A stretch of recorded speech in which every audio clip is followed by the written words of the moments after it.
মাহমুদুল্লাহ রিয়াদের কিন্তু fielding catching প্রচুর মিস হয়, বয়স হয়ে গেছে, ফিটনেস আগের মতো নেই। অবশ্যই বাংলাদেশের মতো অভিজ্ঞ কোনো দল এইবার নাই।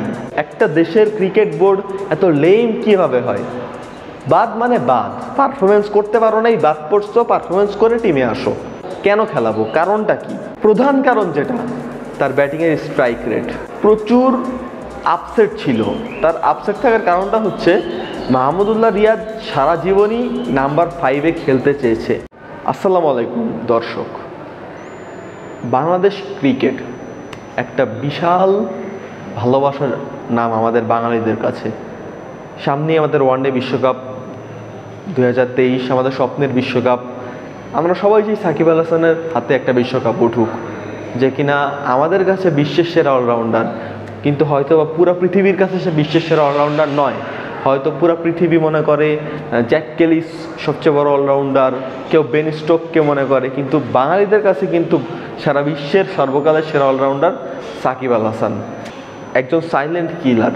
প্রত্যেকে খারাপ করলেও একটা মানুষ থাকে, যে মানুষটা কিন্তু ম্যাচ জিতিয়ে দেয়।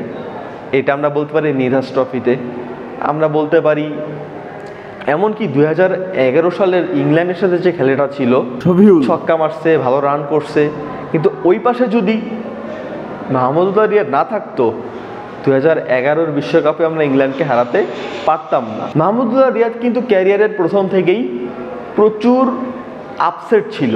তার আপসেট থাকার কারণটা হচ্ছে মাহমুদুল্লাহ রিয়াদ সারা জীবনই নাম্বার 5-এ খেলতে চেয়েছে। আমি নিজে ক্রিকেট খেলতাম, আবাহনীতে প্র্যাকটিস করতাম, তো আনোয়ার স্যার নামে একজন কোচ ছিল, উনি আমার কোচ ছিল, তো ওনার সাথে মাহমুদুল্লাহ রিয়াদের পরিচয় আছে। তো মাহমুদুল্লাহ রিয়াদ আনোয়ার স্যারকে বলছিল যে ওনার মাহমুদুল্লাহ রিয়াদের সবসময় 5 নাম্বারে খেলার ইচ্ছা, কিন্তু বাংলাদেশ দলের জন্য স্যাক্রিফাইস করে 6-7-এ ব্যাটিং করছে সারা জীবন। হয়তো বা মাহমুদুল্লাহ রিয়াদ যদি 4-এ ব্যাটিং করতো বা 3-এ বা 5-এ ব্যাটিং করতো, আজকে মাহমুদুল্লাহ রিয়াদের ক্যারিয়ার হয়তো মুশফিক, তামিম, সাকিবদের সমান হতে পারত, কিন্তু মাহমুদুল্লাহ রিয়াদ কিন্তু সেটা পায়নি, স্যাক্রিফাইস করেছে দেশের জন্য। কিন্তু আসলে যুগ বদলায়, সময় বদলায়। আজকে যে দেশের প্রধানমন্ত্রী, কালকে সে নাও থাকতে পারে। একটা সময় ছিল বঙ্গবন্ধু শেখ মুজিবুর রহমান, আজকে মাননীয় শেখ হাসিনা। যুগ বদলাইছে, দল বদলাইছে, ক্ষমতাও চলে গেছে। ঠিক সেই রকমভাবে মাহমুদুল্লাহ রিয়াদেরও কিন্তু আগের মতো সেই শক্তিটা নাই, আগের মতো সেই স্ট্যামিনাটা নাই। আমরা বাঙালিরা অনেক আবেগী। হ্যাঁ, সে অনেক অনেক হারা ম্যাচ আমাদেরকে জিতিয়েছে, তারপরেও কি মানে আমরা জিতিয়েছে বলে কি আমরা 23 বিশ্বকাপেও তাকে নিয়ে খেলাবো? কেন খেলাবো? কারণটা কি? একটা কথা মনে করিয়ে দিই আপনাদেরকে। আপনারা অবশ্যই MS Dhoni the untold story মুভিটা দেখেছেন। ওখানে একটা কনভারসেশনে বলছিল যে 3টা প্লেয়ারকে সে বাদ দিতে চায়, ভালো প্লেয়ার বাদ দিতে চায়। কেন বাদ দিতে চায়? কারণ ফিল্ডিং। তার একটা কথা ছিল যে একটা প্লেয়ার ব্যাটিংয়ে 30 রান করার চেয়ে 30 রান সেভ করার বেশি ইম্পর্টেন্ট। মাহমুদুল্লাহ রিয়াদের কিন্তু ফিল্ডিং ক্যাচিং প্রচুর মিস হয়, বয়স হয়ে গেছে, ফিটনেস আগের মতো নেই, ব্যাটিংয়েও স্ট্রাইক রেট ভালো না। এখন আপনি যদি বিশ্বকাপ জিততে চান, অবশ্যই বাংলাদেশের মতো অভিজ্ঞ কোনো দল এইবার নাই, যে কিনা সবচেয়ে লিটন দাস, সে কিন্তু অনেক বছর খেলে ফেলছে, মুস্তাফিজ অনেক বছর খেলে ফেলছে, ইয়াং প্লেয়ার তাসকিন তো অনেক বছর খেলে ফেলছে। ইয়াং প্লেয়ার নেই বাংলাদেশে বর্তমানে, এক্সপিরিয়েন্স সবাই 2-1 জন। এখন আপনি যদি তৌহিদ হৃদয় এর কাছ থেকে ভালো পারফরমেন্স পান, আর নাম্বার 6 কিন্তু মাহমুদুল্লাহ ছিল, সেটা কিন্তু আয়ারল্যান্ড সিরিজে মুশফিক নিয়ে প্রমাণ করে দিয়েছে, তাহলে কিন্তু স্লটটা বন্ধ হয়ে গেছে। নাম্বার 7কে হয়তো মেহেদী হাসান মিরাজ।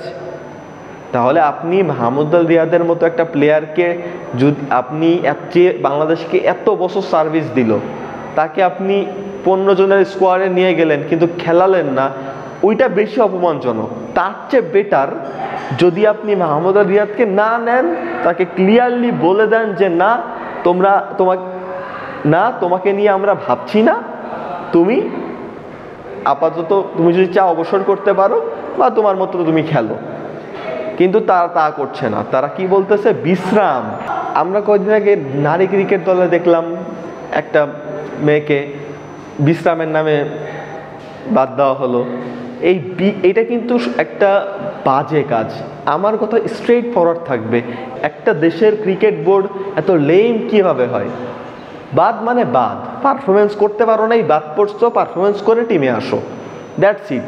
বিশ্রামের নামে বাদ দেওয়ার তো কোনো দরকার নেই। আর যদি সত্যই বিশ্রাম হতো, তাইলে সামনে যে ইংল্যান্ডে আয়ারল্যান্ডের সাথে ম্যাচ খেলতে যাবে সেখানে নাই কেন? ইয়াসির আলী চৌধুরী আছে, মাহমুদুল্লাহ রিয়াদ কেন নাই? কারণ মাহমুদুল্লাহ রিয়াদকে নিয়ে টিম ম্যানেজমেন্ট ভাবতেছে না।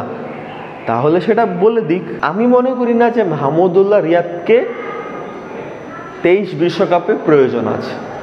কেন? তার কারণ তার ব্যাটিংয়ে, প্রধান কারণ যেটা, তার ব্যাটিংয়ের স্ট্রাইক রেট। এই যে প্লেয়ার 6 কি 7-এ খেলবে তার স্ট্রাইক রেট অবশ্যই 140-150 হওয়া লাগবে। সেই জায়গায় মাহমুদুল্লাহ 100 স্ট্রাইক রেটে ব্যাটিং করতে হিমশিম খায়। সেই জায়গায় কিন্তু মুশফিক ক্লিক করে ফেলছে। এইটা হচ্ছে প্রথম কারণ। দ্বিতীয় কারণ মাহমুদুল্লাহর ফিল্ডিং। আগে বোলিং করতে পারতো পার্ট টাইম, এখন বোলিংও তেমন একটা করতে আসে না। সব মিলে মাহমুদুল্লাহ রিয়াদের এখন আর খেলার ওই চার্মটা নাই। দেখেন মাশরাফি লেজেন্ড প্লেয়ার, কই মাশরাফি আছে এখন? আসলে যুগ বদলায়, সময় বদলায়। হ্যাঁ, মাহমুদুল্লাহ আমার কাছে সারা জীবন বাংলাদেশ টিমের লেজেন্ড। আমার কাছে মুশফিক যা, মাশরাফি যা, সাকিব যা, মাহমুদুল্লাহ তাই। কিন্তু আমাদের 23 বিশ্বকাপ দরকার। বিশ্বকাপের জন্য আমাদের যা যা লাগবে তাই আমাদের দরকার। তাই আমার একটাই কথা, যে আমি মনে করি যথার্থ হয়েছে মাহমুদুল্লাহ রিয়াদকে বিশ্রামের নামে হোক আর যেই কারণেই হোক বাদ দিয়ে সেখানে নতুন কেউ যদি ক্লিক করে সেটা আমাদের ফিউচারের জন্য ভালো। এবং আমাদের মূল টার্গেট হবে 23 বিশ্বকাপ আমরা দেখতে চাই। সাকিব আল হাসান আমাদের স্বপ্নের নায়ক, বিশ্বকাপের ট্রফিটা হাতে তুলুক। ভালো থাকবেন আপনারা সবাই। যদি ভালো লাগে সাবস্ক্রাইব কিন্তু করতে ভুলবেন না, আর যদি নাও করেন ভালোবাসবেন।